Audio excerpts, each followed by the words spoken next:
How do you pronounce these the name of this character? For reference, in Italian, it's said as Pinocchio.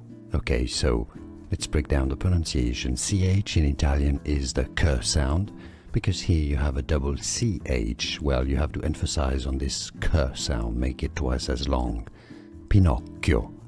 Pinocchio is how it's said.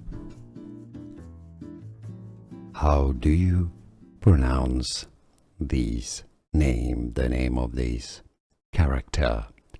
For reference, in Italian, it's said as Pinocchio. Okay, so let's break down the pronunciation. CH in Italian is the k sound, because here you have a double CH. Well, you have to emphasize on this k sound, make it twice as long. Pinocchio. Pinocchio is how it's said. Here are more videos on how to pronounce more confusing words and names too many mispronounced. Like this video if you found it useful. I appreciate your support. I'll see you soon and thanks for watching.